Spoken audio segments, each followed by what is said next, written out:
Aviso: trata-se de ficção histórica ambientada na Bahia de meados do século XIX. Durante 12 anos, minhas mãos tocaram a pele da mulher que mais odiava neste mundo. Numa noite de março, a água que eu vertia sobre ela deixou de ser limpeza e se tornou outra coisa. Eu vi dei o último banho que ela receberia. Nasci perto do cais, antes de as marés me conhecerem direito. Lembro do cheiro salgado prendendo-se nos cabelos miúdos da minha mãe, do fio do dia de trabalho que nunca acabava. Acordar com a brisa ainda pesada de sal, varrer o chão da senzala, carregar baldes, dobrar tratos. Minha mãe tinha mãos grandes e memórias pequenas. Lembrava nomes que eu devia memorizar, quem havia nascido em que ano, quem pegara febre em tal estação. Quando eu perguntei uma vez por que ela ria às escondidas, ela respondeu com um olhar que misturava cansaço e preciosidade, como se guardasse pedras no bolso. Essas pequenas coisas dela eu levei comigo, a forma de apertar o pano entre os dedos, a voz baixa ao chamar pela noite, a maneira de oferecer o resto do pão a quem não reclamava. A casa grande ficava acima da Rua de Pedras, com varanda larga, janelas que abriam para o pelourinho onde a cidade passava como um desfile de gente e cores. Lá dentro havia mármore, cortinas bordadas, aromas importados em potes delicados. Havia também um quarto que era centro de todos os rituais, o banheiro da senhora. A banheira de mármore jazia como um altar entre toalhas empilhadas e frascos de perfume. Para a família, o banho era um gesto de restauração. Para nós que passávamos noites acordadas velando as sombras, o mesmo gesto era ensaio de humilhação. Eu estava sempre ali, entre o vapor e o silêncio, com as mãos prontas para obedecer e os ouvidos colados às palavras que vieram como ordens. Siná Violeta Pereira da Costa, chamá-la de senhora seria repetir a gente com que sua boca se vestia. Eu lhe dava o título porque era isso que se espera de quem vive sob teto alheio. Nascera com pele tão pálida que parecia ter bebido a luz do luar.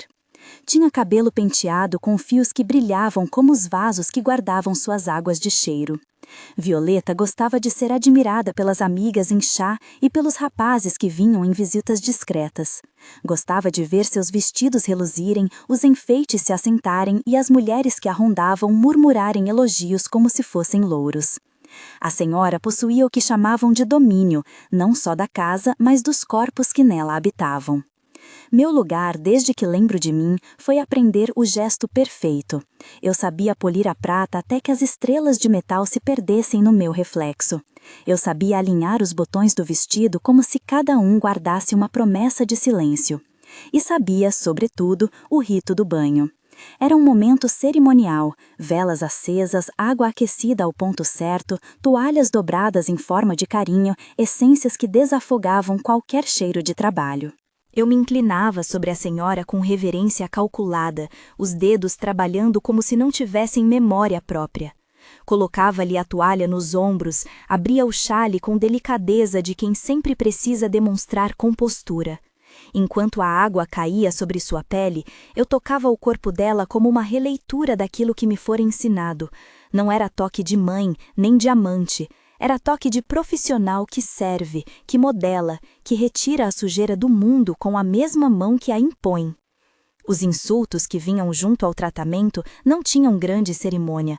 Violeta tinha modos de linguagem que menosprezavam como quem despeça uma nódoa. Não se mexa, ela dizia, isso nem precisa de tanta pressa. E eu, obediente como sempre, movia as mãos mais devagar, quase ritmando com os pingos que caíam do mármore. Ela gostava de lembrar que eu havia sido comprada, que meu nome não foi dado por escolha, que minha origem era assunto para encolher lábios. Suas palavras se empilhavam como traves de madeira, cada uma um peso a mais sobre a coluna já curva de quem trabalha. Havia por trás desses pequenos ataques uma teatralidade. Em noites de visita, o banho ocorria como espetáculo particular. As amigas vinham com leques e mensagens enviadas em dobra, conversavam sobre filhos, sobre trocas de renda, sobre o último sorvete trazido dos navios. E eu ficava ali, entre jogos de cortesia, lavando e ouvindo. Certa vez, quando uma das convidadas comentou sobre a limpeza do mármore, Violeta sorriu com a boca de quem arquiteta uma humilhação e fez com que eu filasse as migalhas do chão, sim, os rogues de pão que tinham caído sobre a mesa, e as pusesse à mostra para as visitas, como quem exibe troféus do poder que se exerce. Com a mesma mão que lavava seus ombros, eu era convidada a provar a minha própria degradação. Saber viver assim é aprender a dobrar a alma. No começo, eu respondia com silêncio, que é a cortesia dos oprimidos. Aprendi a rir quando era preciso, a concordar com a cabeça, a entortar o corpo para que não destoasse dos enfeites. Havia dias em que me sentia tomada por uma raiva que crepitava, como carvão que anuncia brasas. Havia outros, piores, em que a raiva parecia um animal dócil que só esperava sair na rua para ser pisado. Minhas cócegas de ira foram guardadas em latas. Uma delas, trancada, eu abria de vez em quando à noite, quando o resto da casa dormia e apenas a lua tocava as telhas. E foi nesse amontoado de pequenas humilhações que a casa acabou criando sua própria história de terror. O que para os moradores de fora era uma casa de família, para quem vivia do lado de dentro, era um palco onde a senhorita Violeta representava sua superioridade com precisão. Às vezes, sozinha, pensando nos corpos ao meu redor, eu imaginava os fios invisíveis que prendiam a todos nós àquela rotina, a moeda, a obrigação, o medo. Era como uma teia fina, porém resistente, que não permitia que nenhum pássaro dela escapasse sem deixar sinais. Nas noites de verão, o calor vinha como um vento pesado, pegajoso. O piso de madeira rangia sob o passo calculado do coronel quando ele passava. O seu cabelo curto cheirava a tabaco e autoridade. O coronel Antônio Pereira da Costa não tocava nos assuntos domésticos. Ele ocupava a sala de jantar, a fazenda, as transações e a lei que traçava o perímetro do que podia ser feito dentro de sua casa. Mas bastava ele erguer a sobrancelha num jantar ou não contestar uma ordem da esposa para que tudo se reorganizasse. Ele percebia pouco dos detalhes. Enquanto Violeta arquitetava as humilhações, ele oferecia aos convidados o vinho, a conversa, o equilíbrio que o mundo esperava ver. Minha mãe morreu cedo, febre dizem. Eu sei que a vida dela se esvaiu como água de panela que é deixada no fogo até secar. Antes disso, porém, aos nossos lados na senzala, ela me ensinou segredos sem nome. Como amarrar uma trouxa para que não se desmanchasse, como esconder migalhas, como dobrar uma palavra para que ela parecesse menos pesada. Esses ensinamentos foram meu legado prático. Havia também as histórias dela, sempre contadas com um olhar para a noite. Histórias de mulheres que se levantaram, de homens que debandaram, de casas que se fecharam após ruídos de passos que não voltaram. Eu guardava essas histórias como guardamos moedas, prontas para emergências da alma. Anos se passaram. Eu cresci dentro do ciclo do banho, das toalhas, das essências. A cada estação, os jogos de poder se repetiam como as marés. Mas a ritualização do banho era a mais refinada forma de domínio. Intimidade forçada, necessidade de presença, exposição do corpo da senhora ao mesmo tempo que se exibia a servidão da escrava. Era ali, entre as gotas e o vapor, que os laços de poder se entrelaçavam com a intimidade mais cruenta. As humilhações mudam de figura e de intensidade. Algumas vêm em forma de ordens públicas, traz-me isto. Outras, mais traiçoeiras, nascem escondidas, insinuadas. Uma risada que deixa transparecer desprezo, um gesto demorado que faz você esperar na porta. Um episódio específico começou como riso e desfez-se em algo que mexeu com algo dentro de mim. Um almoço festivo, uma tarde úmida, um prato que deveria mostrar o quanto eu era inferior. A noite em que tudo mudou estava carregada de convidados. O ar cheirava a jasmim e gordura de azeite ao mesmo tempo. As mesas eram arrumadas com esmero, guardanapos dobrados como promessas. As amigas de Violeta conversavam alto, suas vozes entrecortadas por suspiros e elogios. Eu circulava entre pratos, olhos sempre baixos, os dedos ocupados a arrumar talheres como se tivesse sempre que retificar um erro que eu não havia cometido. No meio da conversa, Violeta resolveu que eu devia ser lembrada de minha posição. Chamou-me para servir e, no gesto que transformou o almoço em ritual de humilhação, ordenou que eu colocasse no chão um pequeno prato com um resto de comida. Fazê-lo foi um ato simples e público ao mesmo tempo. Todos na mesa puderam ver. Riram as convidadas, riram as criadas, riu uma das crianças que, por ingenuidade, não conhecia ainda a maldade tão pensada. Eu senti o sangue subir ao rosto, como se a humilhação fosse uma chama subindo pela espinha. Naquele momento, algo dentro de mim consolidou-se como pedra. Não seria apenas humilhação mais, seria estatuto de quem sou, registrado em pequenos atos cotidianos. Não foi só o ato em si, mas o comentário que seguiu, privado, que selou a mudança. Depois do almoço, quando a casa parecia mais vazia e as vozes se haviam dispersado, Violeta se aproximou como quem olha para um objeto de museu. Quebramos o espírito dela, disse, tentando, creio eu, exibir seu sucesso. A frase caiu no ar com a força de um golpe. Eu sorria, como de costume, mas por dentro havia algo que se alinhava e apontava. Você foi feita para isso, ela murmurou, e eu respondi com uma cabeça assentindo, a velha farsa da docilidade. Saí para o pátio, e a noite me recebeu com seus mosquitos e sua treva. Sentei-me num degrau e deixei as palavras dela reverberarem. Quebrar era uma escolha de vocabulário que ela usava com intenção, não era acaso. Havia no termo a ideia de uma obra concluída, um trabalho realizado por mão que não conhece piedade. Fui recordar então a minha mãe e as histórias de mulheres que se levantaram, não como um plano obediente contra a senhora, mas como memória de que outras medidas eram possíveis. À medida que a brisa noturna me envolvia, comecei a compor pensamentos que antes eu mantinha trancados numa caixa. Os dias que se seguiram foram de contagem e de observação. Eu continuava a cuidar do ritual do banho, tocava a pele de Violeta com a mesma mão que esterilizava pratos, com o mesmo cuidado que se tem ao manipular um objeto frágil. Mas havia diferenças. Meus olhos não eram mais simplesmente olhos de funcionária. Tornaram-se instrumentos de leitura. Observava os pequenos hábitos da senhora, sua forma de fechar os olhos ao receber o calor da água, as respirações ritmadas que traíam onde ela deixava a guarda. Estudei seus passos, não como quem planeja o crime, mas como quem sabe que a vulnerabilidade é às vezes tão só uma sequência de respirações. Ao longo de meses, algumas noites foram marcadas por lampejos de desejo de saída, imaginações em que eu ia embora, usava um nome novo, deixava para trás o mármore e as toalhas brancas. Outras, menos esperançosas, foram preenchidas por uma calma como a de um lago antes da tempestade. A rotina, no entanto, continuava a engrenar suas engrenagens. A mesa era posta, as roupas eram passadas, as conversas alheias seguiam seu curso.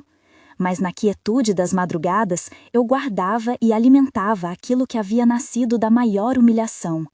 Não saberei precisar quando a intenção se transformou em convicção, mas sei o instante em que decidi que precisava entender até onde o silêncio me poderia levar. Não se trata aqui de celebrar a violência. Eu a vi e senti em cada uma de suas faces. A palavra que corrói, a mão que empurra para baixo, o riso que cancela a dignidade. E também não é minha pretensão pintar um retrato simplista. Havia em mim culpabilidade, remorso e uma consciência que sabia, mesmo que era difícil admitir, que a liberdade buscada poderia custar caro.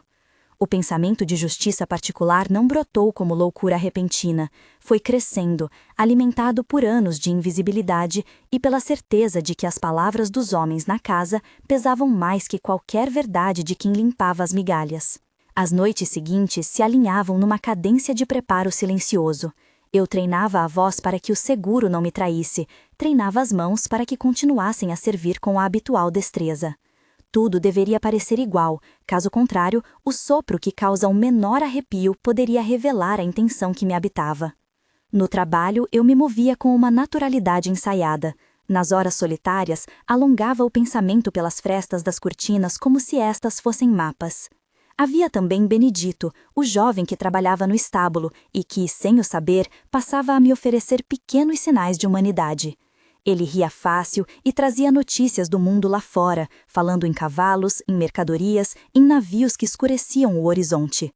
Mas Benedito não sabia tudo. Quem sabe realmente o que se passa na cabeça de outra pessoa? E sua presença era apenas um alívio temporário. Ele tinha olhos receptivos, e quando acidentalmente cruzávamos olhares, havia entre nós um entendimento mudo. Éramos peças de uma casa que não nos pertencia. Quando eu servia o banho, as velas brilhavam como testemunhas incandescentes. Eu sabia das essências dos frascos importados, do luxo que se alimentava e do preço que cobrava. Era estranho como os detalhes mais delicados eram usados para reforçar uma brutalidade. A toalha mais macia, por exemplo, era o objeto com que a senhora se limpava, enquanto com a boca limava a dignidade alheia. A casa instruía o corpo a obedecer e a mente a dobrar-se. Não digo que tudo isso foi premeditação desde o início. Muitas decisões humanas nascem no limiar entre a possibilidade e a necessidade. Havia noites em que eu me questionava com rigidez. O que me torna dona de direito para decidir sobre a vida de outro ser humano? E, na mesma proporção, me perguntava, quem me dera escolher sobre minha própria vida quando outros escolheram sobre ela tantas vezes? Perguntas assim não pedem respostas fáceis, elas exigem tempo, e o tempo naquela casa me pareceu sempre curto e denso. Uma madrugada, depois de uma visita particularmente cruel de família alheia, quando eu ajudei Violeta a tirar os enfeites de uma tiara que brilhava como estrela, ela olhou para mim sob a luz fraca, os olhos lânguidos de quem se julga segura, e murmurou: "Você sabe o seu lugar." Não houve grito nem acusação formal, apenas uma frase que caía como um selo. Eu respondi com o costumeiro beijo na fronte, um gesto que fazia parte do acorde entre a senhora e a escrava.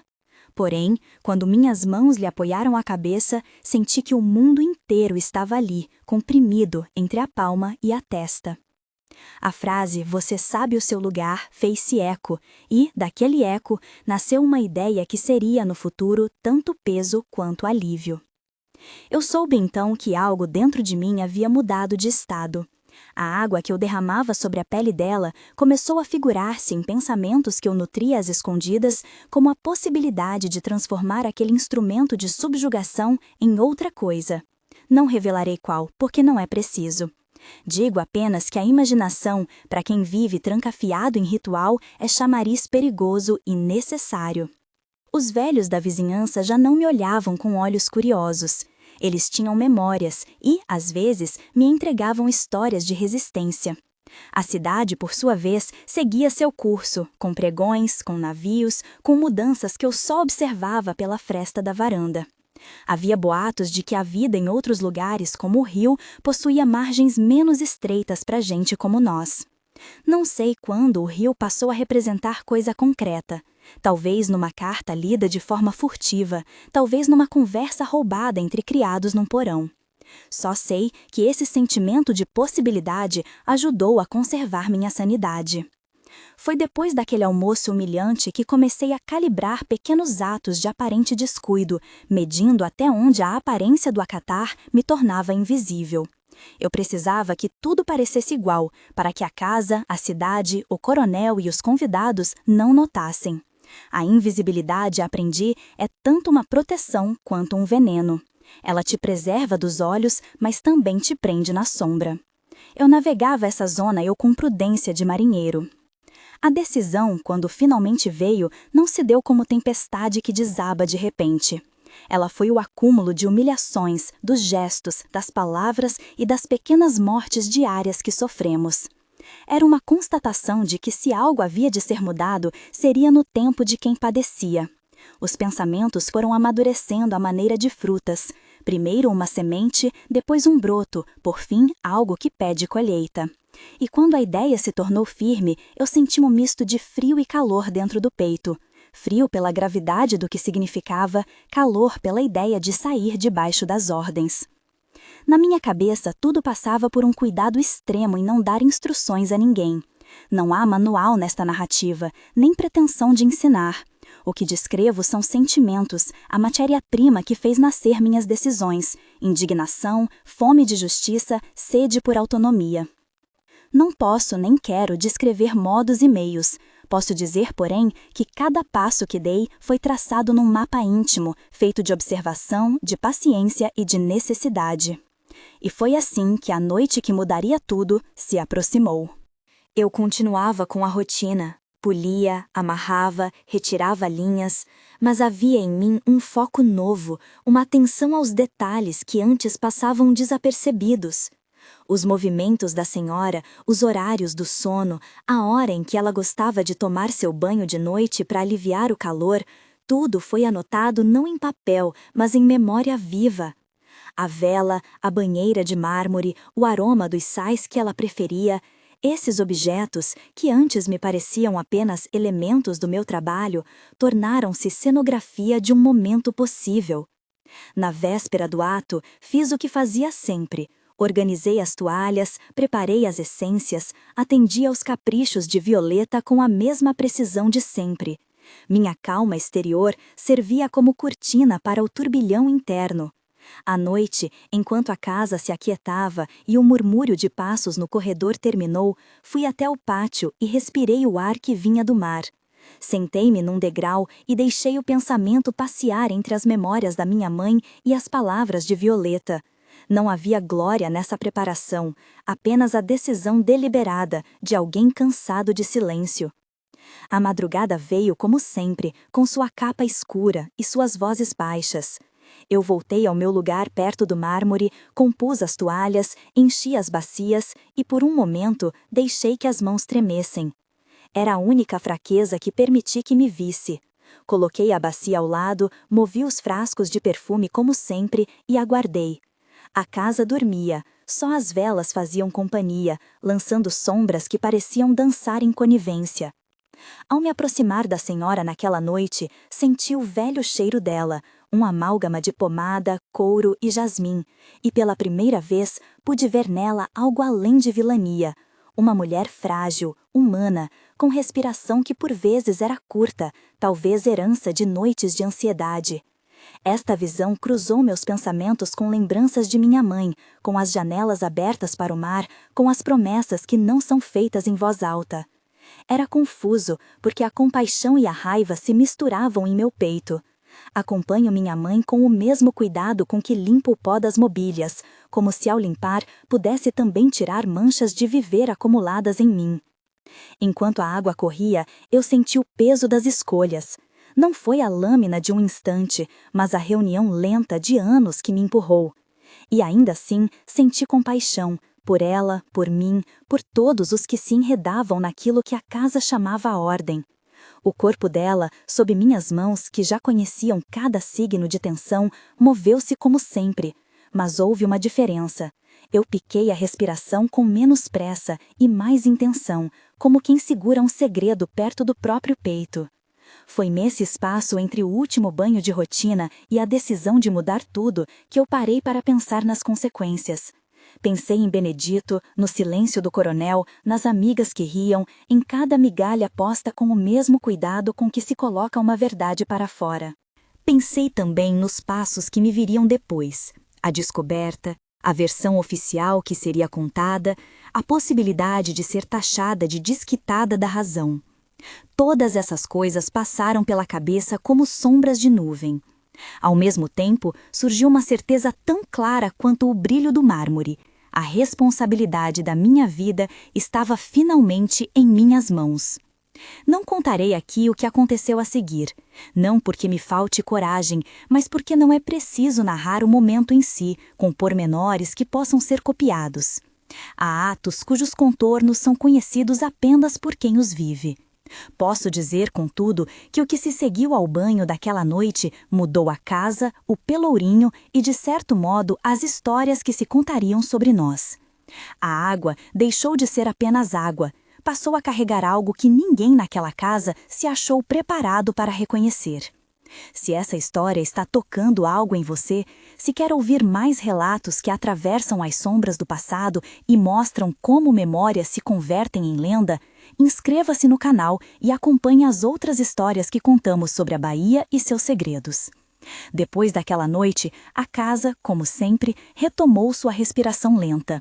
Mas havia fissuras invisíveis, olhares que demoravam mais nas janelas, uma movimentação diferente no pátio, perguntas que não eram feitas em voz alta.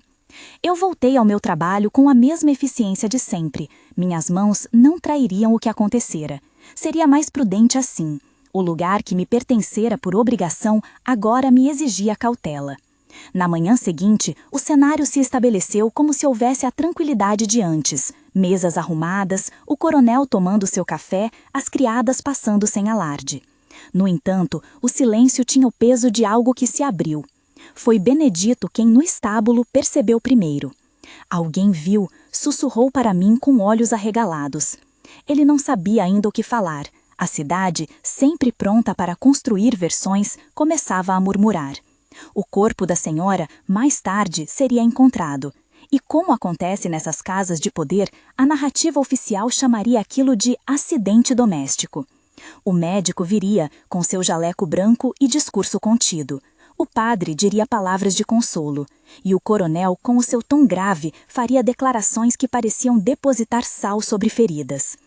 Eu olhava tudo com a face serena de quem sabe mais do que demonstra. Havia uma espécie de equilíbrio macabro.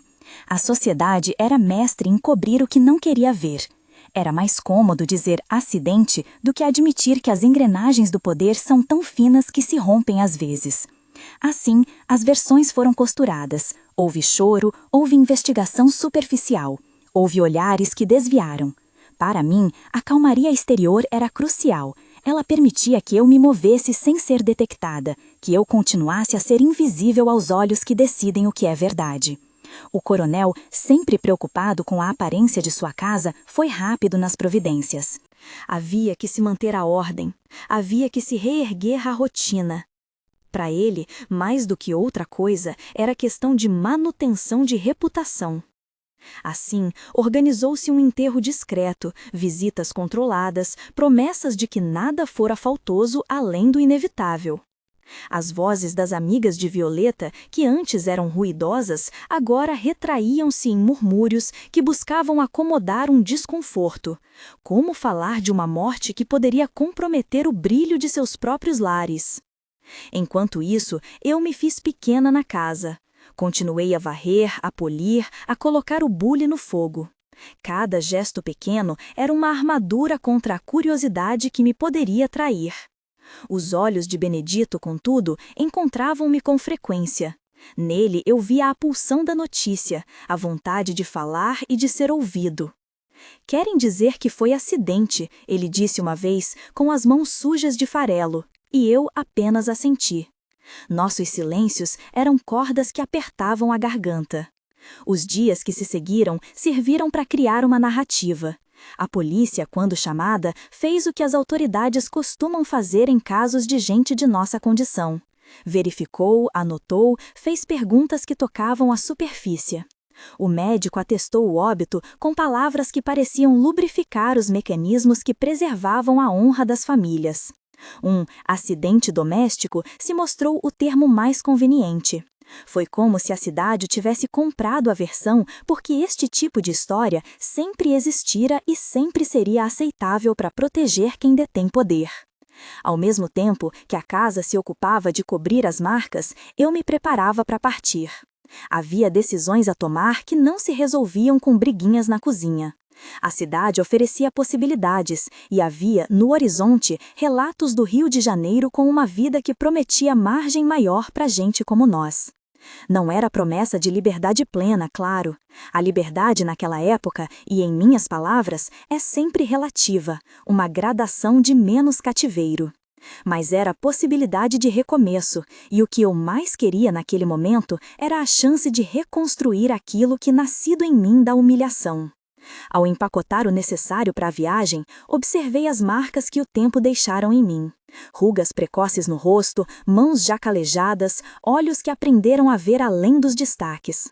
Havia também cicatrizes internas que nunca cicatrizariam por completo. Memórias de noites mal dormidas, o som de risos que arruinavam o intelecto da dignidade. No entanto, havia algo mais. A convicção de que minha história, mesmo em sua violência, não seria apenas fala de escândalo. Eu queria que ela se transformasse em aviso, em lenda, algo que ensinasse e que lembrasse. Talvez eu desejasse que as paredes da casa carregassem por mais tempo a lembrança do que se pode sofrer quando se submete uma vida à vontade de outra. A partida para o Rio, entretanto, ocorreu apenas depois que a casa se reestruturou. Havia papéis a preencher, pessoas a contatar, a ordem que o coronel desejava para não perder nadinha do que representava seu nome. Quando finalmente deixei a cidade que me conheceu como escrava daquela casa, senti uma mistura de perda e alívio. Deixei para trás o mármore, o perfume, as velas. Levei comigo memórias, um nome que aprendi a afirmar e uma história que, como toda história verdadeira, era pesada. No caminho para o porto, ao olhar pela janela da carroça, vi Pelourinho diminuir como uma tatuagem na pele do mundo e percebi que a Bahia me empurrava para outra vida.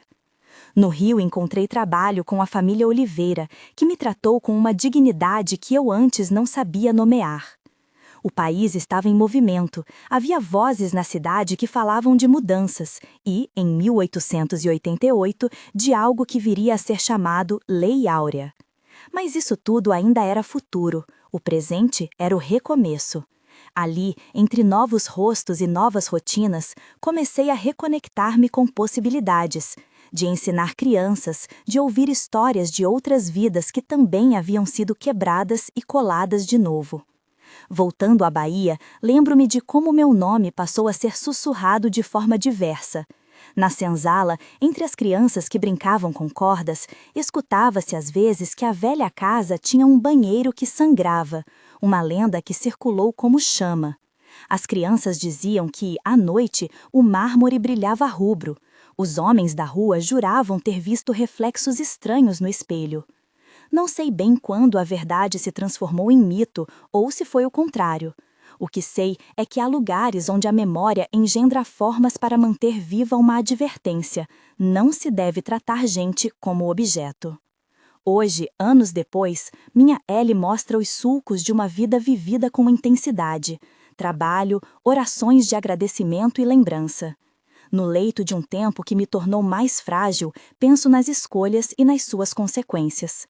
Pensei muitas vezes se o preço pago compensou a restituição de algo que me fora roubado. Às vezes, fico com a sensação de que justiça e vingança são palavras que não se alinham facilmente. Elas se misturam e o resultado é ambíguo. E é essa ambiguidade que me acompanha como sombra. Não fecharei aqui a história com sentenças prontas. A água que correra naquela noite deixou marcas que se espalharam muito além do mármore. Há quem diga que algumas casas carregam o sangue das injustiças. Outras pessoas falam de pecados silenciosos que se tornam lendas. Ao recordar, tento não me enredar em justificativas fúteis. Sei apenas que dosei minha humanidade com atos que me definiram. E é dessa costura, imperfeita e carregada de dor, que surgem as narrativas que atravessam os tempos. A casa no Pelourinho ainda tem sua sombra. Conta-se, entre pessoas que preservam memórias, que há um banheiro onde a água às vezes parece tingir-se de vermelho. As crianças passam de longe e as vozes dos mais velhos baixam quando a história vem à tona. Talvez seja medo do que ainda persiste, talvez seja modo de lembrar que algumas corrupções do poder não se apagam com facilidade. Em mim, essa história ficou como registro, aviso e advertência. Mas tudo isso ficará para depois. Há fios soltos que ainda precisam ser puxados, como o silêncio da cidade após o episódio, a forma como Benedito lidou com suas culpas e o modo como a família Oliveira me acolheu no Rio em silêncio e com generosidade. Essas pontas pedem desdobramentos que eu não posso agora amarrar em poucas linhas. Existem lembranças que insistem em retornar e outras que eu prefiro guardar. Enquanto minha voz envelhece e os dias se tornam menos numerosos, sei que dividir esta narrativa é uma maneira de construir um legado que não se reduz à vingança. Falo para que o que ocorreu não se perca entre as desculpas fáceis de acidente ou fatalidade. Falo para que se entenda o que é viver sob a rotina do poder e como um simples gesto de limpeza pode ser usado como instrumento de dominação. E falo, por fim, porque talvez alguém, ouvindo, aprenda que a brutalidade do passado precisa ser lembrada para que a memória possa servir de freio. Ainda há muito a contar. Há vozes que precisam ser ouvidas, sombras que precisam ser examinadas e a lenda do banheiro, aquela que acabou por transformar a história em algo que passou a pertencer à cidade, merece ser desdobrada em detalhe. Mas por agora deixo as velas acesas na lembrança, o perfume dos sais suspenso no ar e a imagem do mármore que um espelho que guardava, por muito tempo, o que ali fora feito. Os dias seguintes foram uma aula de como o silêncio se organiza em volta do poder. A cidade preferiu respirar levemente, como se o susto pudesse passar sem que alguém precisasse apontar culpados. O coronel reforçou as janelas, limpou o mármore até que ele brilhasse com a mesma indiferença de sempre e orientou as criadas a não deixarem que a conversa da rua se espalhasse pela casa. Havia, no modo como ele se ocupava dos detalhes, uma tentativa de devolver normalidade àquilo que, de súbito, mostrara-se excessivamente humano e frágil. Na rua, trabalhar tornou-se por um tempo mais delicado. Os vizinhos trocavam olhares e palavras medidas. Havia quem dissesse que fora morte por um ataque súbito, outros cochichavam sobre pressões mal curadas, mas ninguém falava alto.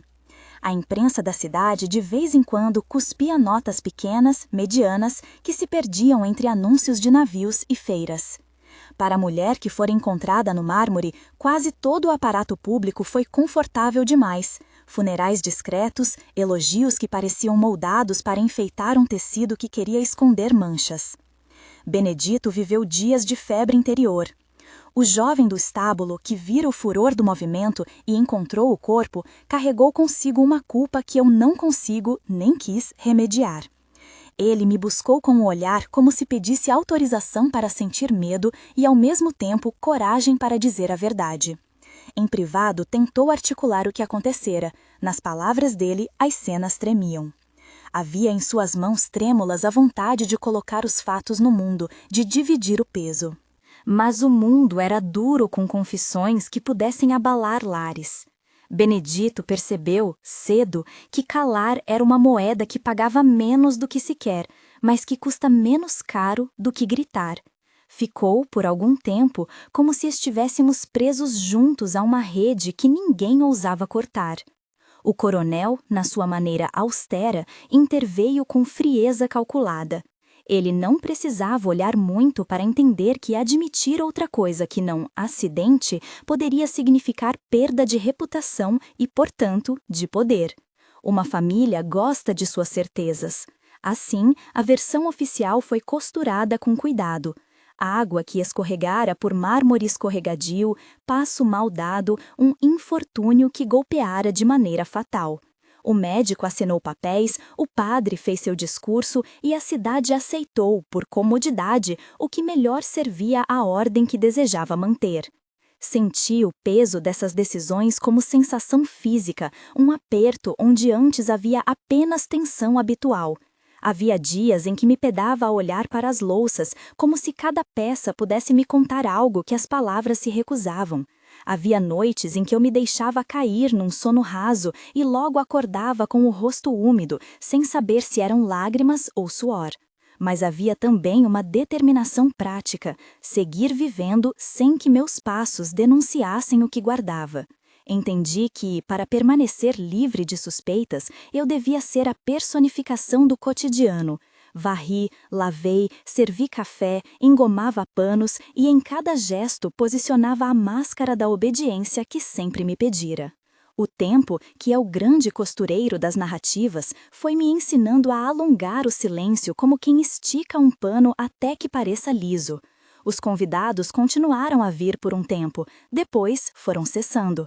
A vida doméstica readaptou-se para acomodar a ausência da senhora. A casa perdia uma peça central e os ecos da sua personalidade continuaram vivos enquanto havia quem lhe servisse ausências. E assim se foram meses em que o mundo fingiu que nada ocorrera. Ainda assim, certas fissuras apareceram. Algumas criadas trocaram olhares e ao longe ouviam-se conversas em que a pronúncia de alguns nomes trazia cuidado. Começaram também rumores sobre o comportamento do coronel, que ele passava mais tempo fora, que suas roupas novas vinham com outro tipo de corte, que o gosto por festas murchava. Nada disso me comoveu como as pequenas manifestações que afetaram Benedito. Sua inquietação virou resignação e, por fim, partiu numa manhã como uma trouxa nas costas e os olhos fundos. Nunca soube ao certo para onde foi. Ouvi dizer que fora trabalhar em fazenda além da cidade, que a vida do campo lhe puxou como quem dá-lhe algo para fazer que o distraísse. Em todas as despedidas há um tanto de fuga. Parti eu também, alguns meses depois. A partida foi um trançado de cuidado e pressa, precisava de um ponto no mapa que não carregasse as memórias da casa. O Rio de Janeiro desenhava-se para mim como promessa incógnita. Cidade grande, rumorosa, cheia de oportunidades e abrigos para quem ousasse recomeçar. Ocorre que não parto jamais sem levar as coisas que me definem, as marcas nas mãos, o nome que aprendi a empregar com firmeza, a história que eu não pretendia transformar em mercadoria. Arrumei o pouco que havia de valor prático e parti numa manhã úmida, o cheiro de café e açúcar misturados no ar como quem não se despede de um hábito antigo. A viagem até o Rio foi uma ode ao mar. Lembro do balanço da embarcação, do céu que parecia abotoado por nuvens preguiçosas, do cheiro de sal que entrava pelas roupas. Vi Pelourinho ficar cada vez menor, como se fosse um retrato que alguém enrola. Havia no meu peito uma mistura de perda e expectativa. Perdia a cidade que havia me formado e ganhava um espaço onde podia, quem sabe, ensinar crianças a ler e escrever, a costurar dignidade. Não foi uma mudança fácil. O Rio tinha seus próprios saldos de poder, e ali, como em qualquer porto, negociavam-se lugares e trabalhos. A família Oliveira foi quem me acolheu. Não foi um assombro de bondade heróica, foi uma acolhida cotidiana, feita de tarefas, de regras e de pequenas atenciosidades que me ensinaram, com um novo vocabulário, a possibilidade de trato digno.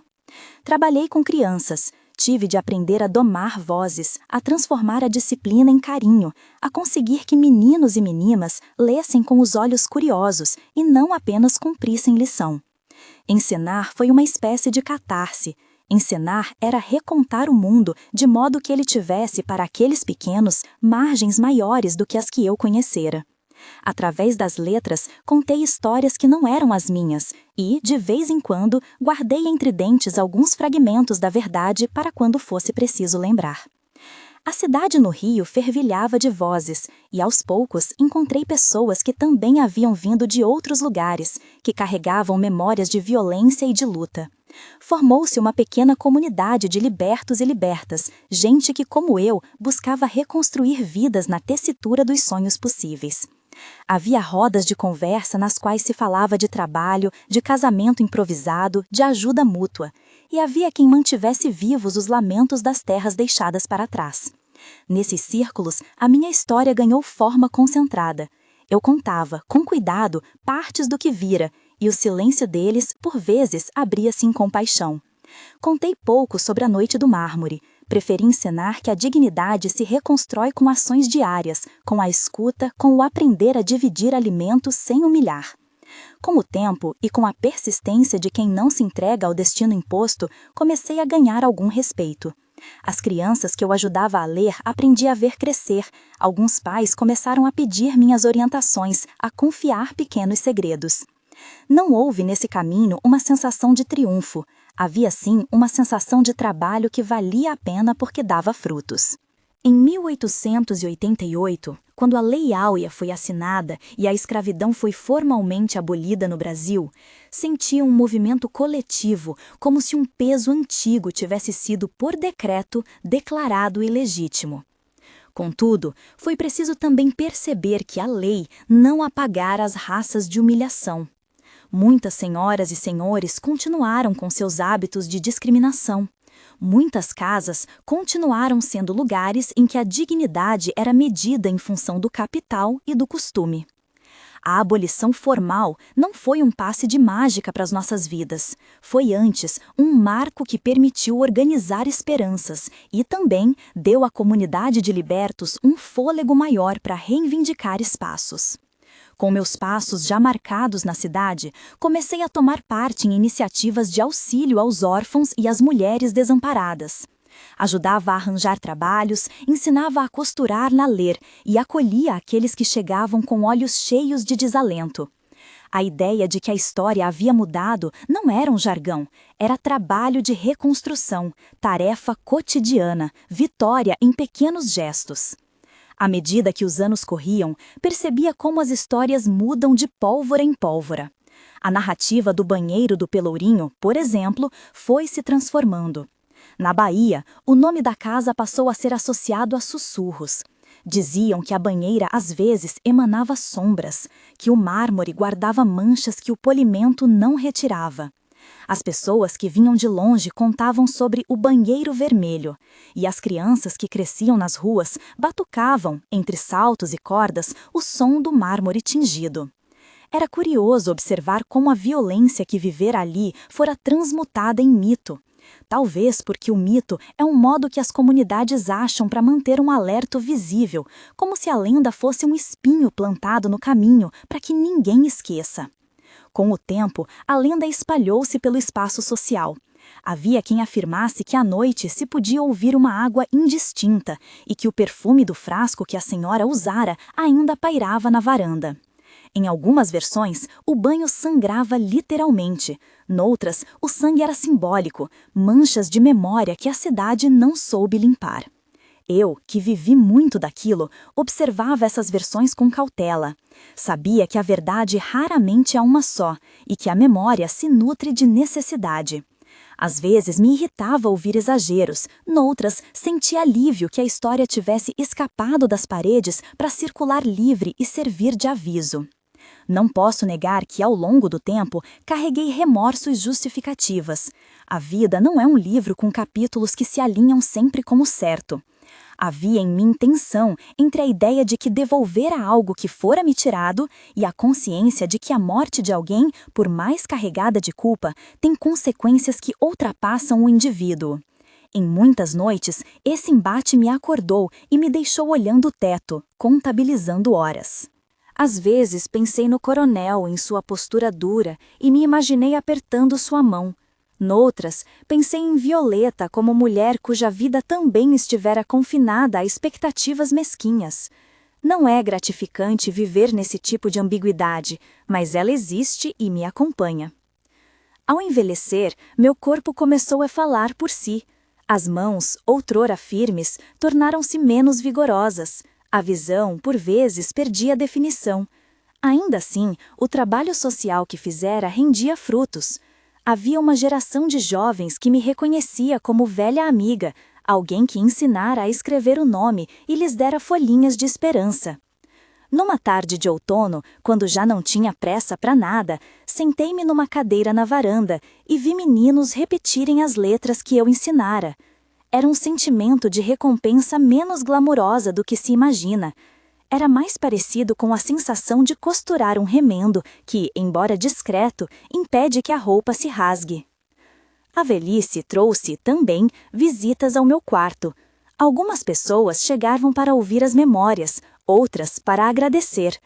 Havia, entre esses encontros, um tipo particular de visita, mulheres jovens que me procuravam para pedir conselhos sobre como lidar com patrões, com encontros, com ofensas. Eu falava com firmeza e com aquilo que eu aprendira. A dignidade se sustenta em pequenos atos de respeito próprio, na recusa a se tornar objeto de pena ou de risada. Muitas delas saíam com as mãos mais leves, como se tivessem deixado pelo caminho um fardo. Em 1902, quando a doença me alcançou de forma mais constante, as visitas aumentaram. Alguns daqueles meninos e meninas que ensinara traziam flores simples, as mesmas flores que se vendem no mercado. Formou-se uma cena toda com a diversidade de rostos que reapareciam, rostos de velhos do tempo das senzalas, rostos de mulheres que outrora eu via em festas e agora me traziam lembranças, rostos de quem nunca me conhecera pessoalmente, mas ouvira a história e vinha, como quem busca fechar um ciclo. Não houve escândalos, havia respeito, um decréscimo de ruídos e um cuidado que aquecia. Na minha cama, sentada numa penumbra confortável, repassei mentalmente o que fora a vida. A ambiguidade ainda me visitava.